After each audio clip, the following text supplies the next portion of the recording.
আজকে একটি বাস্তব কাহিনী তুলে ধরবো আপনাদের সামনে। কাহিনীটি একটি রোগী কেন্দ্রিক, রোগ কেন্দ্রিক। রোগীর বয়স ৩৭ বছর, নাম শাহ আলম, গাইবান্ধা বাড়ি। তার বক্তব্য আপনারা শুনবেন এই ভিডিওর মধ্যেই।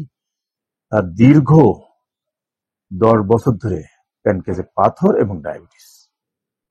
পাথরও এত বেশি পেন হয় যে সে ইনজেকশন নিয়ে কন্ট্রোল করতে পারে না। আর ডায়াবেটিস ওরকম হাই, ইনসুলিন নিচ্ছে কিন্তু নিয়ন্ত্রণ নাই। ১০ বছর ধরে সে ফিজিশিয়ানের চিকিৎসাধীন ছিল। আমারই বন্ধু আর চিকিৎসক ব্রিগেডিয়ার প্রফেসর মোখলেসুর রহমান চিকিৎসা দিয়ে যখন দেখলো যে মেডিসিনের নিয়ন্ত্রণ হচ্ছে না, ব্যথাও কন্ট্রোল নাই, ডায়াবেটিস কন্ট্রোল নাই, তখন আমার কাছে পাঠালো রোগীটিকে।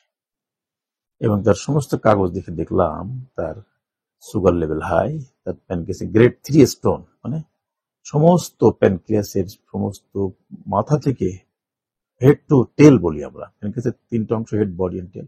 হেড টু টেল এই অংশ জুড়ে তার অসংখ্য পাথর। এই কারণেই তার নালিটি ব্লক, এই কারণেই তার পেটে ব্যথা, এবং এই কারণে তার প্যানক্রিয়াটিক আইলেটস অফ ল্যাঙ্গার সেলটি ড্যামেজ অর কম্প্রেসড হয়ে আসছে বলে তার ইনসুলিন তৈরি হচ্ছে না, এবং আমরা ডায়াবেটিস নিয়ন্ত্রণ করতে পারছি না।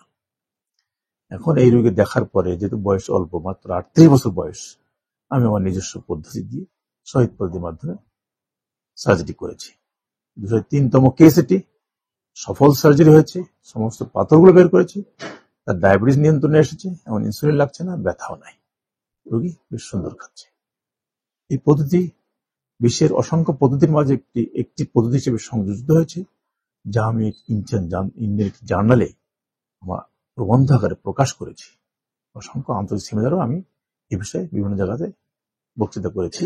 আমার পদ্ধতি বিশ্বের সেরা পদ্ধতি হিসেবে দাবি করে আসছি। আমি শাহ আলম, আমার বাড়ি গাইবান্ধা। আমি এখানে ঢাকাতে চাকরি করি। আমার গত 14 সালে আমার পেটে ব্যথা হয়। আমি 14 নম্বর কচু খেতে আমি ক্যান্টনমেন্ট মুখলেসুর স্যারের কাছে যোগাযোগ করি। ওখানে আমার এই সমস্যাটা দেখাই। দেখানোর পরে উনি আমারে ট্রিটমেন্ট করে। ট্রিটমেন্ট করার পরে আমার যে রিপোর্টগুলো আসে, রিপোর্টে ধরা পড়ছে আমার প্যানক্রিয়াসে পাথর হয়েছে এবং আমার ডায়াবেটিস ধরা পড়ছে। তখন উনি আমাকে বলছিল যে, বাবা, এই রোগগুলো হইলে, প্যানক্রিয়াস হইলে সাধারণত অপারেশন করাই ভালো। তো স্যার, আমি গরিব মানুষ, আমি টাকার অভাবে করতে পারিনি। তো আমি ওষুধ দিয়েছিল, বলছে যে তুমি ওষুধটা খাইতে থাকো। আমি ওষুধ খেয়েছি। খাওয়ার পরে অনেকদিন পর 6 মাস আমি ওষুধ খেয়েছি। খাওয়ার পরে মোটামুটি আমি ভালো হয়েছি। হওয়ার পরে আমার 5 থেকে 6 বছর আর পেটের ব্যথা ছিল না। হঠাৎ করে 2024 সালে পেট ব্যথা ওঠে। ওঠার পরে আমি ওই স্যারের সাথে যোগাযোগ করি, মুখলেসুর স্যারের সাথে যোগাযোগ করি। আসার পর ওনাকে আমি দেখাই। সবকিছু দেখার পরে, দেখার এন্ডোস্কোপি সবকিছু দেখার পরে উনি দেখে যে প্রচুর পাথর হয়েছে প্যানক্রিয়াস। আগে ছিল বালুর কণার মতো, এখন হয়েছে অনেক বড় বড়। তখন উনি আমাকে বলে যে, তুমি কি অপারেশন করবা? তখন আমার ওয়াইফ বলে যে, স্যার, যদি আপনার জানাশোনা কোনো ডাক্তার থাকে আপনি বলেন, আমরা গরিব মানুষ, আমরা তো হাসপাতাল চিনিও না। তখন উনি ডক্টর মোহাম্মদ শহীদুল স্যারের কাছে আমাকে ঠিকানা দেয়, এখানে আসতে বলে। আমি ডক্টর শহীদুল স্যারের কাছে আসি। স্যারের রিপোর্ট দেখলো আমার, দেখার পরে বলল যে, বাবা, তোমার পাথর হয়েছে, এটা তোমার তারা দ্রুত অপারেশন করতে হবে। আমি গত বুধবারে ভর্তি হয়েছি। স্যার অনেক ভালো, অনেক দক্ষ, অনেক অনেক ওনার ডিগ্রি, বাইরের রাষ্ট্রেও ডিগ্রি আছে। ওনার এই ডিগ্রি দেখে আল্লাহ আমাকে সাহস দিচ্ছে ভিতরে যে স্যার ছাড়া এটা কেউ পারবে না। আর আমার আত্মবিশ্বাস, আমার বাবা মার আত্মবিশ্বাস, আমার গ্রামের সবার আত্মবিশ্বাস, আমার ঢাকার সবার আত্মবিশ্বাস, যারা আমার পরিচিত, তারা বলছে না, উনি দক্ষ স্যার।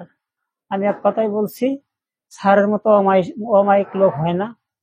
এরকম যদি প্রতিটি হাসপাতালে এরকম মানুষ হয়, ওনার মতো জানে মানুষ হয়, আল্লাহ জানে উনি হায়াত দারাজ করে, অনেকদিন বেঁচে থাকে। হ্যাঁ, স্যার আমার সূক্ষ্মভাবে চিকিৎসা করছে। ইনশাল্লাহ আমি এখন মোটামুটি ভালো, মোটামুটি সুস্থ। আমার মতো যদি কোনো রোগী থাকেন তাহলে আপনারা এই স্যারের সাথে যোগাযোগ করবেন। স্যার অনেক ভালো, স্যারের জন্য সবাই দোয়া করবেন, আমার জন্য দোয়া করবেন, আমি যেন ভালোভাবে বেঁচে থাকতে পারি, আর স্যারও যেন এইভাবে মানুষের সেবা করতে পারে। স্যারের জন্য সবসময় সবাই দোয়া করবেন, দেশবাসীর কাছে এটা আমার অনুরোধ।